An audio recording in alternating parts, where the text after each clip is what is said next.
Ladies and gentlemen, if we could all take our seats, please. I'd just like to introduce myself, Chris Burns.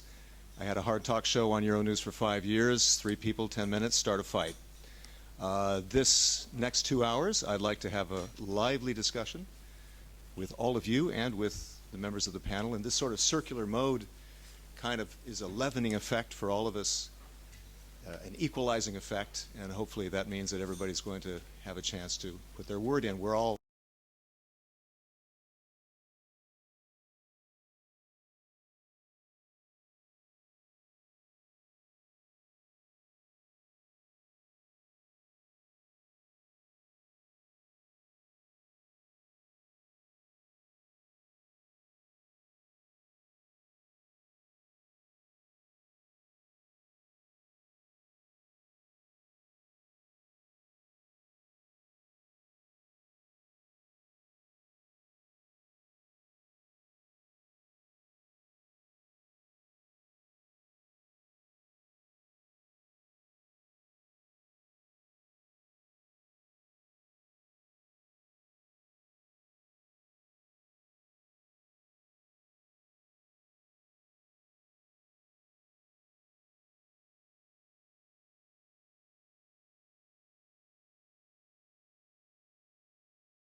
worst recession since World War II and all the repercussions after that.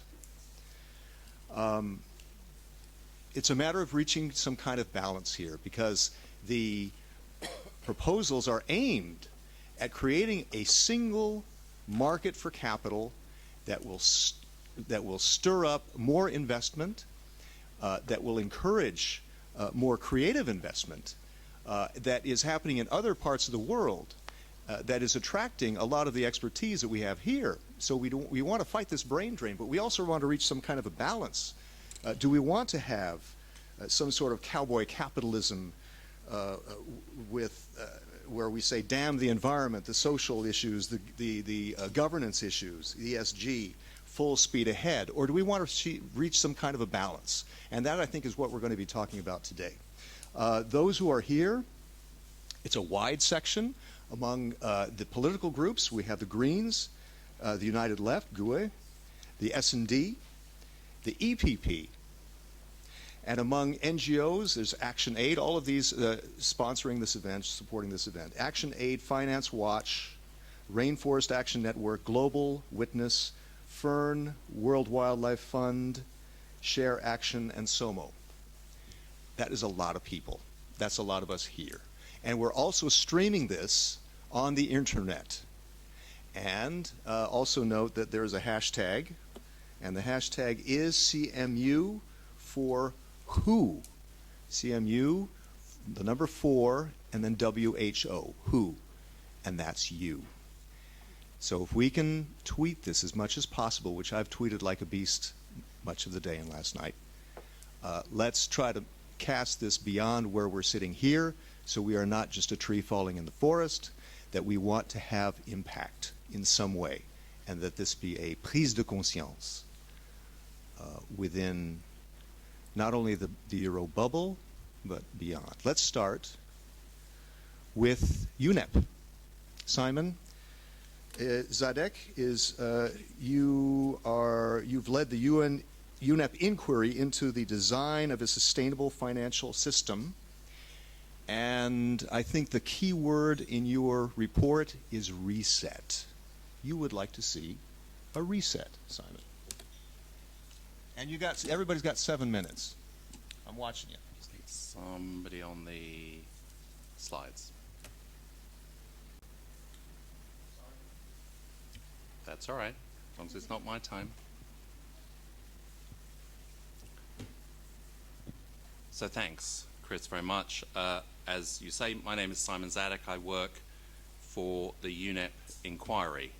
which for those who don't know is one of the main international platforms working internationally at the nexus, if you like, of financial market development and sustainable development. And obviously, I'll come back to that as it's the substantive topic of this session.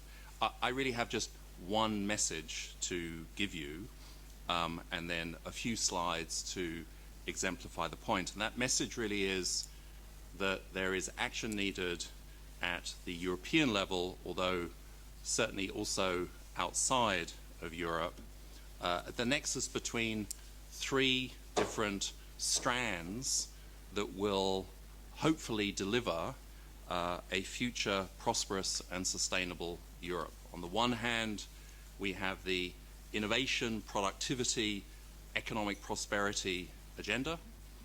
So that underlies all of our work on technology, on innovation, and on many of the classical aspects of financial markets. Secondly, we have the Sustainable Development Agenda, which turns that economic growth agenda into an agenda about sustainable, inclusive growth.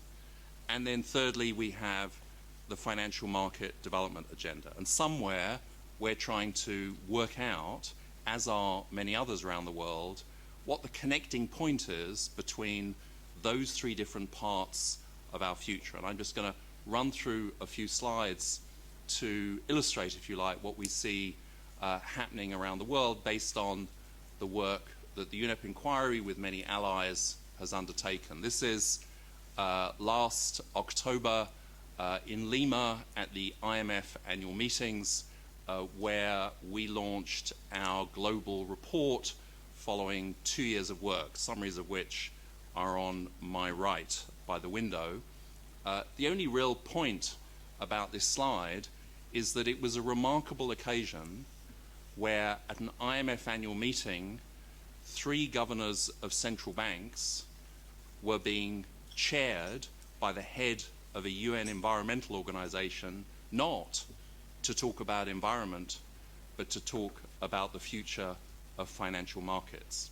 A rapt and absolutely packed room audience, in a sense, gathered, not that necessarily our report was the end of the story, my goodness, it's not, but certainly that there was an inflection point in our understanding of how financial markets are being framed and development processes designed going forward.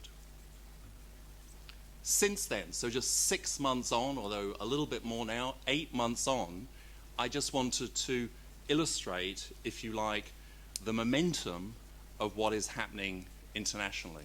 Obviously, the Paris Agreement, known to all, perhaps less known, is that little sentence stuck in the Paris Agreement, making financial flows consistent with a pathway towards low greenhouse gas emissions and climate resilient development.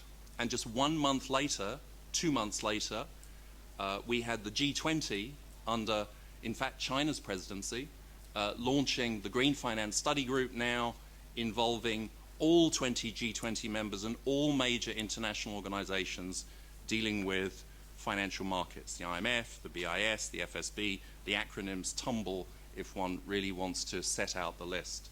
Just 1 month later, the Financial Stability Board, building from work during 2015, launched the climate-related financial risk disclosure task force, driven by Mayor Bloomberg, involving Aviva and some other players in the room.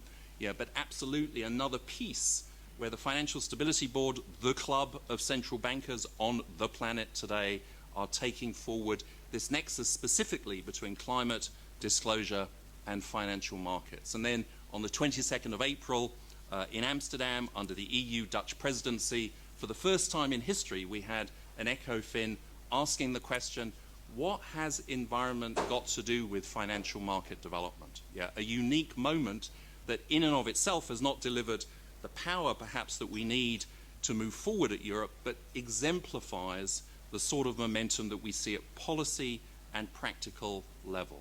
Thank you. I just wanted to, in a sense, drill down from that high level into 2 or 3 very brief country examples. Let me start with China, perhaps an unlikely global leader in advancing sustainable finance. Their estimates, $600 billion a year extra to drive forward financing of remediation, clearing up the mess, prevention, and new green industries to underpin the transformation and upgrading of China's economy.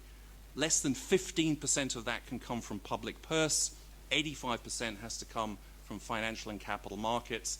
Their commitment is we need to shape the domestic financial market and subsequently begin to shape international markets to ensure that private capital flows to that solution. Interestingly, Green Finance Task Force, set up in mid-2014, came up with a raft of 14 different sets of recommendations covering fiscal, regulatory, judicial, and institutional innovations. And then at the beginning of